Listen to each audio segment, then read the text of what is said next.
네, 안녕하세요. 조대호입니다. 자, 지난 8강을 통해서 여러분들은 주기억장치와 보조기억장치에 대한 본강을 열심히 들으셨죠? 자, 이제 문제풀이를 통해서 8강을 마무리하고 정리하도록 하겠습니다. 자, 주기억장치와 보조기억장치라는 부분은 컴퓨터에 있어서는 없어서는 안 돼 아주 중요한 장치죠. 우리 인간의 두뇌 역할을 하는 기억장치, 우리 인간의 머릿속에서 기억하는 것을 주기억장치라고 한다면, 보조기억장치는 우리 인간의 머릿속에서 다 기억할 수 없는 것들을 가방에 노트나 책으로 들고 다니는 그런 형태의 내용을 우리가 보조기억장치라는 개념을 잡으면서 기본적으로 이제 주기억장치는 속도가 빠르다. 그러니까 친구들 전화번호를 물었을 때 내 머릿속에 있다면 금방금방 대답할 수 있지만 그렇지 않은 경우에는 핸드폰을 막 뒤져서 찾아야 되죠. 그런 경우에는 핸드폰이라는 그 자체가 이제 보조기억장치의 의미가 된다는 의미겠죠. 자, 첫 번째 문제를 통해서 기억장치 문제는 또 어떤 것들이 출제되고 있는지 같이 한번 확인해 보도록 하죠. 자, 우선 기억장치가 아닌 것은 그랬는데 이렇게 자기라는 말이 붙어 있어요. 그죠? 자기라는 말. 마그네틱이라 그래서 이제 자화 어떤 물질을 이용해서 데이터를 기억하는 그런 원리로 만든 건데, 자기 드럼이라는 거, 또 자기 디스크, 또 자기 테이프, 이런 것들을 우리가 기억장치 중에서 보조 기억장치로 우리가 다 다뤘던 부분이고요.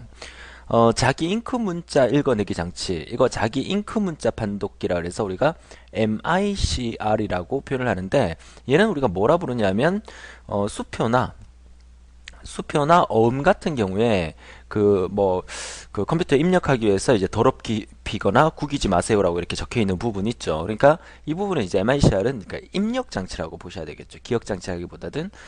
그래서 이제 기억 장치 중에서 이제 보조 기억 장치에 해당되는 자기 드럼, 자기 디스크, 자기 테이프의 특징까지도 여러분들이 좀 알고 계셔야 된다고 말씀드리고요. 이번 문제는 이러한 기억장치의 속도가 빠른 순서대로 나열을 된 것은 그랬는데, 우리가 배운 기억장치 중에서 캐시 메모리는 CPU와 주기억장치 사이에서 속도를 보완해주기 위해서 사용되는 메모리고요. 어소시에이티브 메모리는 연관 기억장치, 또 연상해서 기억하는 장치라고 우리가 배웠고요. 메인 메모리가 이제 주기억장치고, 자기 디스크는 보조 기억장치에 해당이 되겠죠. 자, 여기 중에서 속도가 가장 빠른 것은 이 연관 메모리가 속도가 제일 빨라요. CPU 내에 존재하는 거기 때문에. 그리고 이제 CPU와 주기억 장치 사이에서 속도 차이를 조절하는 캐시 메모리가 그 다음이라고 볼 수 있겠고, 그 다음에 주기억 장치, 마지막 보조 기억 장치는 속도 면에서는 나머지에 비해서 가장 느리다, 이렇게 보시는 게 맞습니다. 정답은 나번이 되겠죠. 자, 이어서 3번 문제요. 자, 기억장치에 접근하기 위해서 판독 신호를 나타내고 나서 다음 판독 신호를 낼 수 있을 때까지 걸리는 시간을 우리가 무슨 시간이라 하느냐? 한 바퀴 도는데 걸리는 시간이죠. 이걸 우리가 사이클 타임이라고 합니다. 자, 기억장치의 자료 처리 속도를 나타내는 밴드위드스, 밴드 폭이란 무엇을 의미하는가 그랬는데, 바로 가번이 정답이네요. 계속적인 기억장치에서 데이터를 읽거나 기억시킬 때 1초 동안 사용되는 비트 수를 나타내는 게 우리가 데이터를 기억시킬 때 사용되는 비트 수, 이걸 우리가 밴드 폭이라고 하죠. 데이터 통신을 강의를 다 들으신 분들은 또 이게 뭐 1초 동안에 뭐 한다 해서 뭐 BPS나 보호가 아닐까 또 이렇게 생각하시면 안 됩니다. 과목별로 우리가 이런 단위에 대해서 따로 배웠기 때문에 데이터 통신에 사용되는 통신의 속도 단위인 BPS와 보호는 통신 파트에서 여러분들이 기억을 해주시면 되겠어요. 여기서는 기억 장치의 자료 처리 속도는 밴드 폭이라는 단위를 씁니다. 자, 이어서 5번 문제요.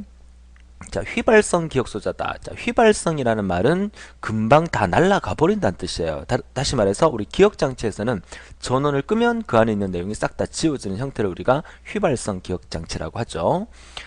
정전이 되어도 상태를 유지한다. 이거는 휘발성이라는 의미가 아니고 비휘발성이라고 그래야 되겠고, 정전이 되면 기억 내용을 상실한다. 이 말은 전원을 끄게 되면 그 안에 있는 내용이 다 지워진다는 의미가 휘발성이라는 의미죠. 휘발성의 대표적인 메모리가 우리가 램이라는 메모리는 휘발성 메모리라고 하죠.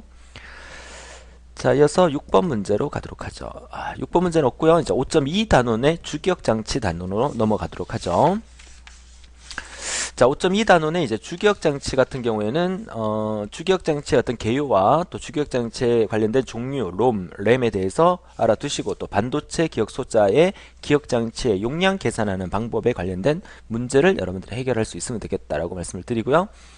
1번 문제는 이제 연산의 수행에 필요한 자료를 보관시켜 놓은 장소로서 적당하지 않는 것은 연산의 수행, 그러니까 연산에 필요한 것을 의미하는 겁니다. 주기억 장치, 그리고 레지스터, 스택, 이런 것들은 전부 다 기억할 때 우리가 다 배웠던 건데, 실제로 이제 연산을 수행 중이기 때문에 이건 전부 다 주기억 장치에 기억을 시켜야 된다. 이렇게 우리가 보셔야 되는데 4번의 마그네틱 디스크는 보조 기억 장치예요. 그러니까 수시로 내용을 막 가져다 쓸 수가 없는 부분이죠. 그러니까 정답은 4번이 되겠습니다. 그러니까 주기억 장치냐 보조 기억 장치냐라고 구별을 해주시면 되겠고요. 2번 문제는 주기억 장치에 사용되는 양극 소자나 MOS형 기억 소자는 컴퓨터의 어떤 시스템에 사용되는 거예요. 여기에서 보조 기억 장치와 비교하여서 어떤 특성을 갖고 있느냐를 물었는데 당연히 이 부분은 보조 기억 장치에 비해서 속도가 당연히 빠르겠죠. 그죠? 하지만 빠르다는 장점이 있다면 항상 단점이 따라다니게 되어 있죠. 가격은 오히려 더 비싸다라고 볼 수가 있겠습니다. 정답은 4번이 되겠고요. 사실 이런 문제만 나오면 얼마나 좋을까요? 그죠?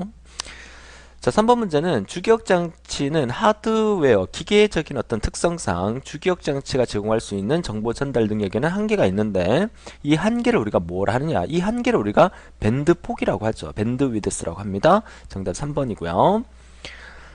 마이크로 컴퓨터 내에서는 동작에 항상 필요한 모니터 프로그램이 있어요. 모니터 프로그램은 게 시스템 프로그램을 의미하는 거예요. 이러한 모니터 프로그램의 기억되기에 가장 적당한 장소는 당연히 롬입니다. 롬이라는 메모리는 리드 온리 메모리로서 특별히 중요한 프로그램을 거기다가 공장 출시 당시에 넣어놓고 컴퓨터가 완전히 망가지기 전까지는 항상 그 프로그램을 사용해야 되고 건드려서 수정을 하면 안 되는 그런 어떤 형태의 중요한 프로그램은 주로 롬에다 넣게 되죠.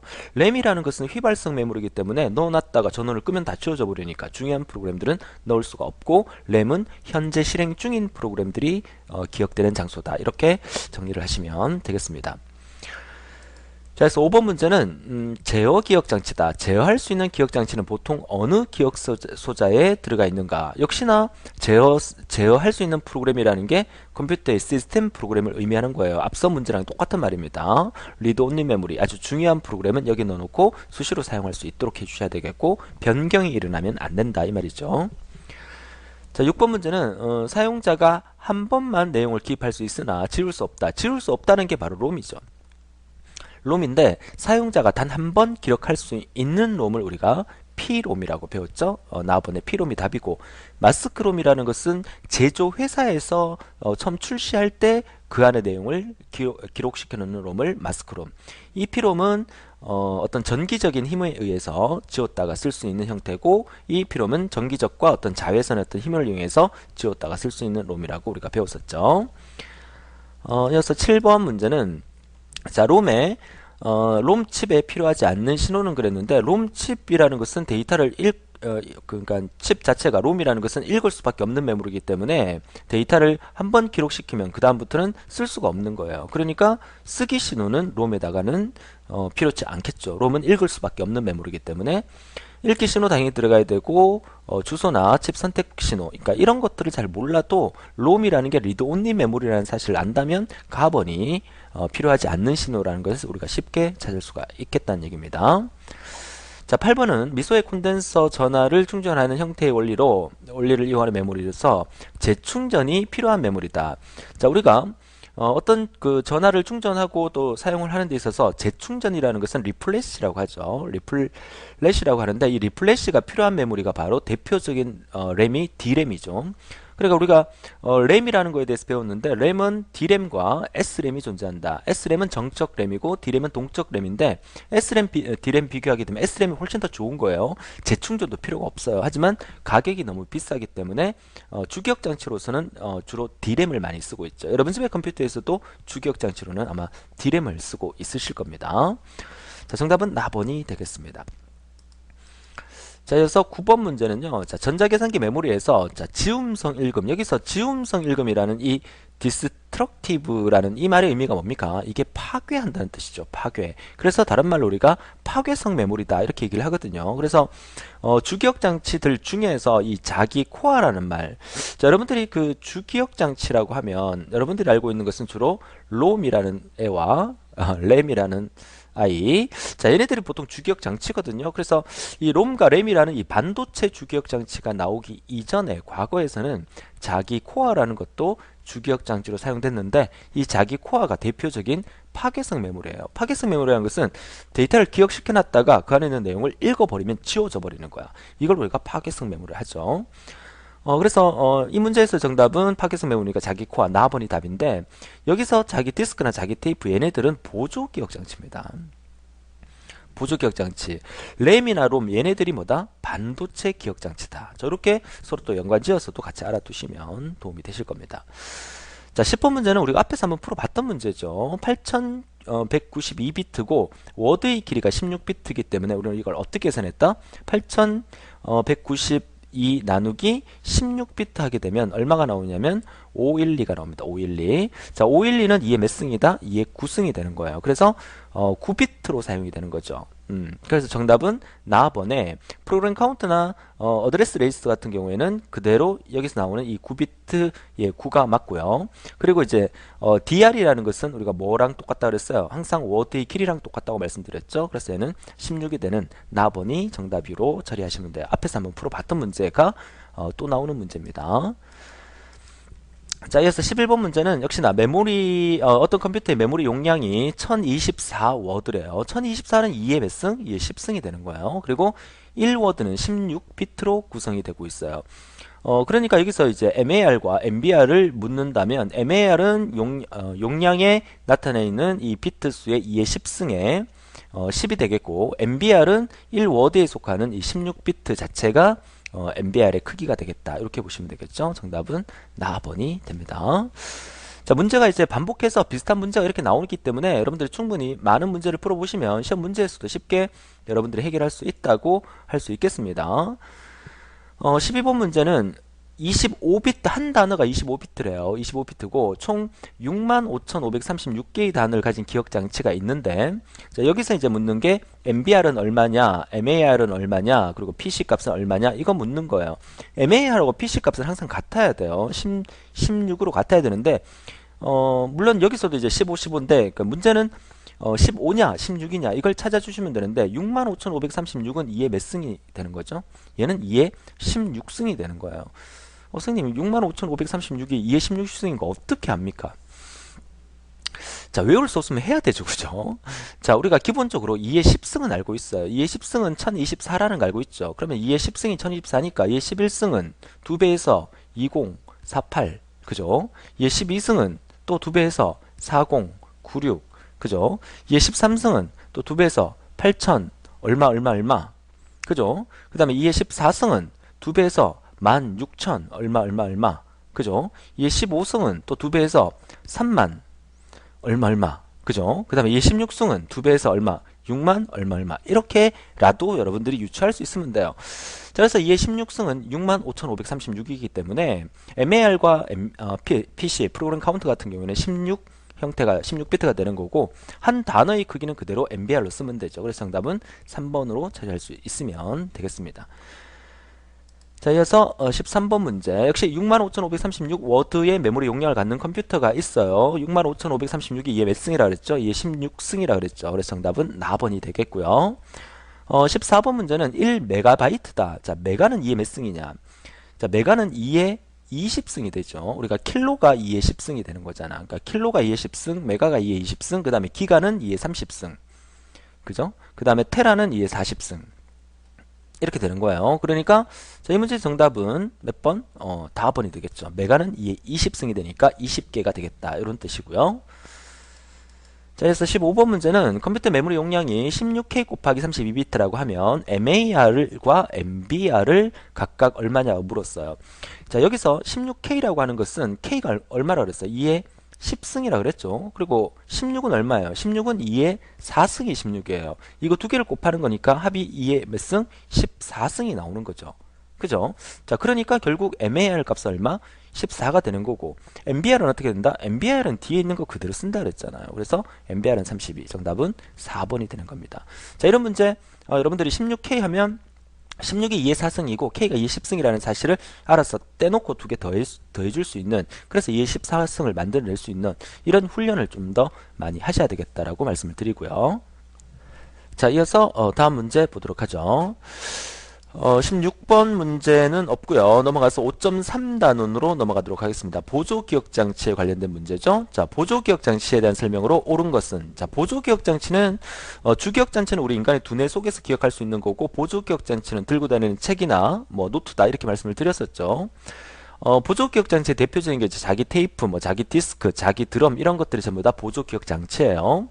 옳은 것은 그랬는데 자기 테이프는 주소 개념을 사용하지는 사스다. 자기 테이프가 사스드라는 거 모르는 사람은 없을 겁니다. 그죠? 자기 디스크나 자기 드럼 이런 것들은 전부 다 다스드 방식이죠. 사스드는 Sequential Access Storage Device의 약자입니다. 순차적으로 데이터를 접근한다는 의미죠. 정답은 가번이 되겠네요.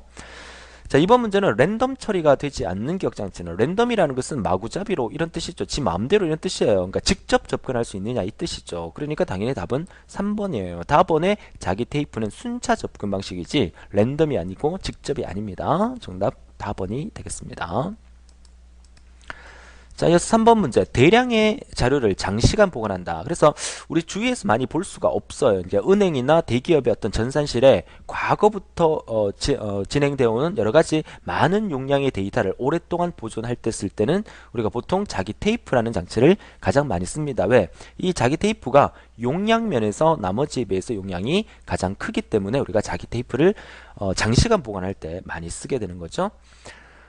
그래서 이제 자기 테이프 장치의 기능에 대해서 가장 알맞는 것은 그랬는데, 자기 테이프는 뭘로 쓴다? 저장 장치죠. 근데 가나다라 보니까 저장한다는 말이 없어요. 그죠? 그러면 자기 테이프라는 그 보조 기억 장치에다가 데이터를 저장할 때를 우리가 입력한다고 얘기를 하고, 저장되어 있는 것을 불러올 때 우리가 말한다? 출력한다고 얘기를 해요. 그러니까 입력과 출력을 겸용할 수 있는 게 기억 장치다. 이렇게 생각하시면 돼요. 그래서 정답은 가번이 되겠습니다. 그래서 5번 문제는 자기 테이프에서 갭과 갭 사이에 존재하는 레코드를 물었는데, 사실 이 문제는 조금 문제가 좀 모순이 있어요. 왜냐하면 자기 테이프가 이렇게 존재한다면 한 칸 한 칸을, 자기 테이프에서 이 한 칸 한 칸을 우리가 뭐라 배웠습니까? 이 한 칸 한 칸을 우리가 레코드라고 우리가 배웠죠. 그럼 이 레코드하고 레코드 사이에 뭐가 있냐면 인터 레코드 갭이라 그래서 IRG라는 게 존재를 해요.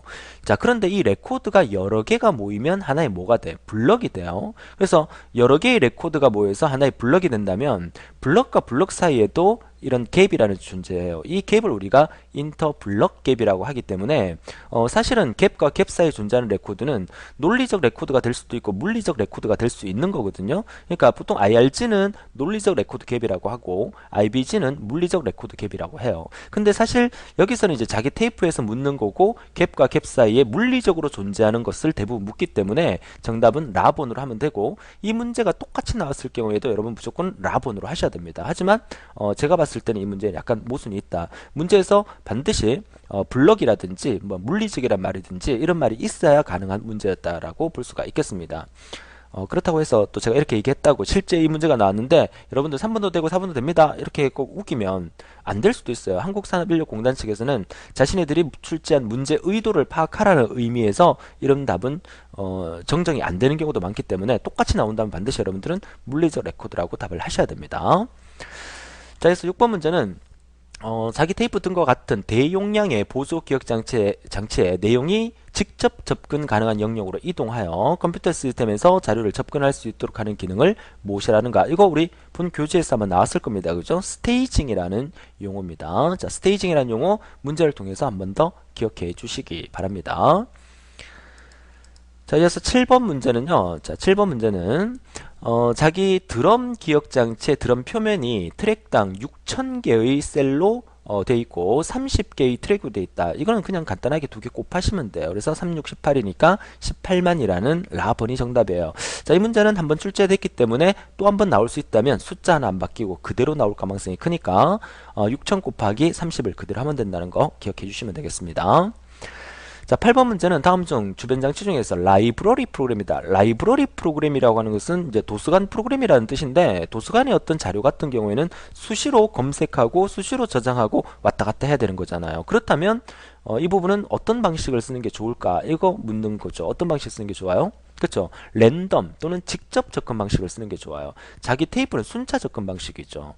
종이 테이프 이거 말도 안 되고요. 터미널은 그냥 그 단말기 얘기하는 거죠. 그래서 자기 디스크라는 기억 장치는 직접 접근 방식이기 때문에 수시로 데이터를 빠른 속도로 꺼냈다가 넣었다가 할 수 있기 때문에 자기 디스크가 제일 정확한 말이라고 볼 수가 있겠습니다. 자, 이어서 19번 문제는요. 자, 자기 디스크의 장치의 구성 요소가 아닌 것은 그랬습니다. 자기 디스크 역시 읽고 쓰기 헤드 필요하고요. 그리고 읽고 쓰기 헤드를 움직여주는 액세스 암이라는 헤드의 중심축, 팔을 의미하는 거 있어야 되고, 자기 디스크니까 당연히 디스크 존재해야 되겠죠. 근데 실린더라고 하는 것은 우리가 뭐라고 배웠냐면, 자기 디스크에는 트랙이라는 게 존재해요. 트랙. 그죠? 트랙인데 자기 디스크의 원판이 여러 개의 원판으로 구성되어 있는데 첫 번째 디스크와 마지막 디스크의 동일 트랙끼리 모아둔 것을 우리가 실린더라고 해요. 그러니까 자기 디스크에도 사실 실린더라는 용어가 사용되긴 하는데 우리 본 교재에도 나와 있지만 얘네들은 전부 다 물리적으로 존재하는 거지만 얘는 논리적인 의미의 실린더라는 의미예요. 그래서 정답은 라번으로 처리를 합니다. 그래서 물리적으로 존재하는 거냐 아니면 논리적으로 존재하는 거냐에 따라서 구별하는 그런 문제라고 볼 수가 있겠어요. 여기는 모든 내용들은 전부 다 자기 디스크에 사용되는 용어긴 합니다. 자, 무슨 뜻인지 이해되시죠? 자, 그렇게 이해하시면 되겠고 10번 문제는 자기 디스크에서 데이터를 액세스하는 데 걸리는 시간, 데이터를 접근하는 데 걸리는 시간에 포함되지 않는 것은 로테이셔널 딜레이, 그 다음에 시크 타임, 리딩 타임은 아니죠. 그 다음에 트랜스미션 타임, 요거 세 가지를 여러분들이 같이 정리해 두시면 되겠어요. 정답은 다음번에 리딩 타임은 없습니다. 그래서 자기 디스크에서 데이터를 접근하려고 할 때 걸리는 시간은 로테이셔널 딜레이 타임, 그리고 시크 타임, 그리고 트랜스미션 타임 이렇게 존재한다고 보시면 되겠습니다. 자, 그래서 마지막 문제입니다. 자, 등각 속도라는 건 이제 CAV라고 이렇게 줄여서 나올 수도 있는데, 자, 이 등각 속도의 방식의 특징이 아닌 것은 그랬는데, 모든 트랙의 저장 밀도가 같다? 아니죠. 등각 속도는 전부 다 다릅니다. 그래서 디스크 저장 공간에 비효율적으로 사용되고 회전 구동 장치는 간단하고 디스크 평판에 일정한 속도로 회전하게 됩니다. 등각 속도 방식이 아닌 것은 가번이 되겠습니다. 자, 나머지는 읽어보시면 되겠고, 자, 이렇게 해서 우리가 주기억 장치와 보조 기억 장치에 관련된 문제를 모두 다 풀어봤네요. 주기억 장치와 보조 기억 장치 문제는 좀 그나마 단답형의 문제가 많기 때문에 그렇게 어렵게 느껴지지는 않으시죠. 그래서 지난 시간에 조금 빡빡했었는데 이번 시간은 조금 간단하게 진행된 것 같아요. 그죠? 자, 시간은 조금 더 많이 지나긴 했지만 다음 시간에는 우리가 특수 기억 장치에 관련된 강의를 우리가 들었고 또 들어주셔야 되고 특수 기억 장치와 이제 입출력 장치에 관련된 문제를 다음 9강의 체크 문제 시간에서 풀어보도록 하겠습니다. 오늘도 즐거운 하루 되시고 다음 시간에 뵙겠습니다. 수고하셨습니다.